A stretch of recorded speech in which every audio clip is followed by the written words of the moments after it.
Welcome to Part 3, Time Management Techniques. The essential first step in this process is prioritization, which allows you to clear mental clutter by organizing your responsibilities by urgency and importance. Here are some simple techniques. To effectively manage your professional life, you must first master your immediate environment and schedule. Maintaining a clear desk is more than just aesthetics. A tidy workspace directly fosters a focused mind by removing visual clutter. Complement this physical order by tracking your time. Keep a wall clock in view and use phone alarms to stay on schedule.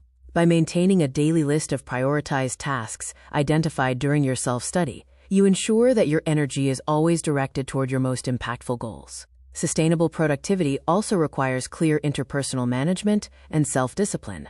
Delegate effectively by recognizing that you don't have to do everything yourself, though you must ensure proper checks and controls remain in place. Setting boundaries and practicing assertiveness are essential skills. Learn to say no to tasks that aren't yours, and be firm about your capacity while remaining courteous.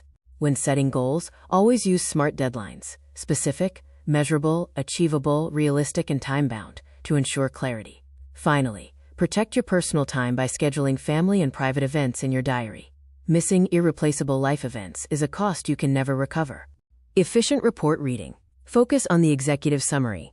That is precisely why it exists. Adopt the mindset that, if it isn't in the summary, it doesn't exist. Authors sometimes hide unfavorable data deep within the body text. Target relevant details. Read only the sections that directly apply to your role or department. Skim the rest to maintain a general awareness without getting bogged down. Avoid information overload. You are not a computer. You do not need to know every granular detail of the business. Filter your intake to remain effective and focused. Let's cover how to effectively manage your time with visitors. When interruptions occur, your first priority should be to quickly determine the cause. While most are distractions, some may be genuine emergencies that require your immediate attention. To keep these interactions brief, employ the stand-up technique by rising when a visitor enters your workspace. This physical cue prevents the guest from settling in and makes it far more natural to conclude the conversation politely after a few minutes. To maintain control over your schedule, you must be ruthless with your time, but gracious with people. If a face-to-face meeting is necessary, try to meet in the visitor's office rather than your own. This strategic shift allows you to control the exit. You can simply stand up and leave when the objective is met, rather than waiting for a guest to vacate your space. Finally, preserve your productivity by saving small talk for the pub or after-work settings. While seemingly harmless, casual chit-chat during office hours quickly mounts up into significant lost time. To maintain a structured workflow, you must transition from a reactive schedule to a proactive one by utilizing an appointments diary to eliminate spontaneous meetings. While an open-door policy fosters accessibility, it must be governed by clear signals. When your door is closed, it should serve as an absolute indicator that you are not to be disturbed.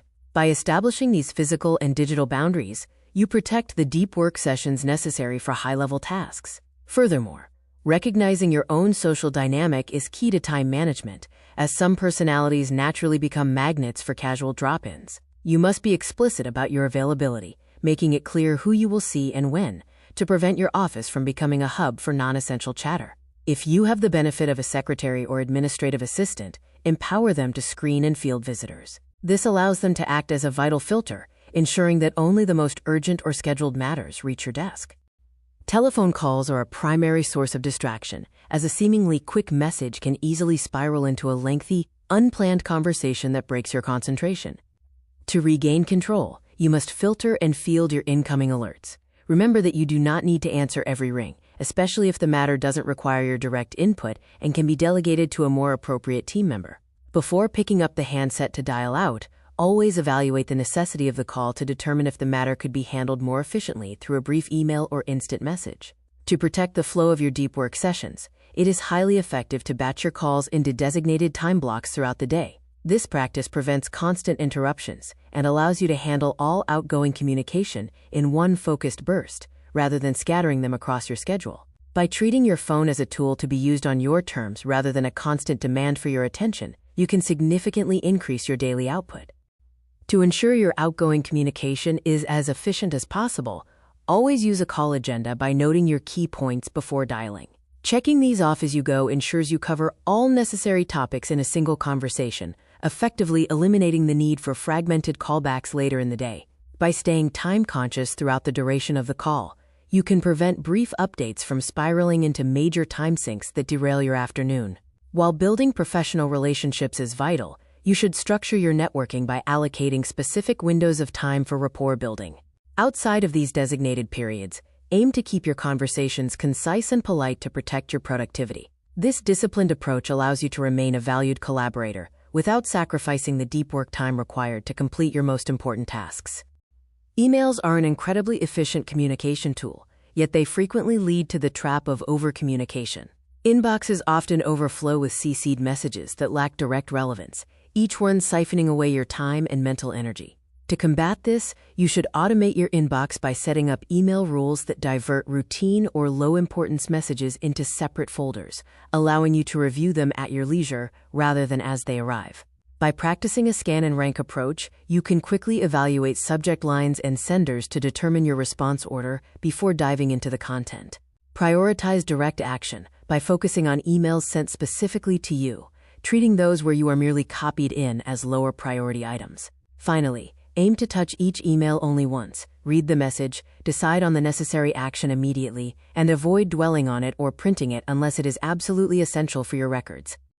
To keep your digital workspace manageable, you must proactively curate your feed by asking senders to remove you from distribution lists that no longer align with your role. This reduces the sheer volume of incoming data, allowing you to focus on high-impact communication. Complement this by being ruthless with the delete key for any non-essential items, ensuring that your primary inbox remains a sacred space reserved exclusively for priority items that require immediate attention. When responding to complex queries, you can streamline your replies by providing short, clear answers directly beneath the sender's original points. Using a contrasting font color makes your feedback instantly readable and saves time for both parties. Finally, maintaining a logical filing system is essential for long-term efficiency. By moving processed messages into designated folders, rather than letting them sit in your main feed, you create a searchable archive that doesn't clutter your daily workflow. Meetings are often among the most significant time sinks in any organization, frequently driven by presenteeism or vanity rather than genuine necessity. It is vital to remember that every minute spent in an unproductive session is a minute directly stolen from your high-value work. To combat this, you must critically evaluate your attendance for every invite. If a meeting does not align with your current priorities or require your specific expertise, gracefully decline. Often, hosts include a wide range of people out of a polite desire not to exclude anyone, rather than a functional need for their input. To maintain a high-output workflow, you must actively reject vanity and presenteeism by refusing to attend meetings simply to be seen or to mark your territory. In a results-oriented environment, your professional value is measured by the quality of your tangible output, not by your chair time in a conference room. By being selective and intentional with your presence, you ensure that the meetings you do attend are impactful and that your remaining hours are preserved for deep, meaningful tasks. When taking the lead, you must always host with purpose by only calling a meeting if it is strictly necessary to advance a project. If a recurring or routine session has no significant updates to discuss, do not hesitate to cancel it.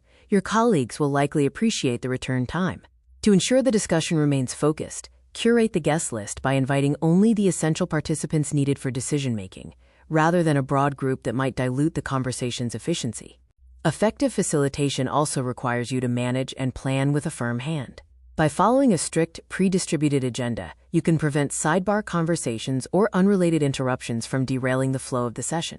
Keeping the group on track not only respects everyone's schedule, but also ensures that the meeting achieves its objectives in the shortest possible time, allowing everyone to return to their high-value tasks. To conclude, take a moment for honest reflection. Is poor time management the root cause of your ongoing disorganization? Consider how much time is lost daily searching for misplaced emails, files, or documents, simply because you felt you didn't have the time to organize them properly in the first place. This reactive cycle often costs more than the initial investment in order, leading to a persistent sense of being overwhelmed. By consistently employing these skills, you can finally break that cycle. Reclaiming those lost hours allows you to achieve higher quality results and significantly lower your stress levels, ultimately putting you back in control of both your professional and personal life. True organization is not a one-time event, but a continuous habit that safeguards your most valuable asset, your time. Could your department benefit from a similar review? Download the quick guide for some how-to tips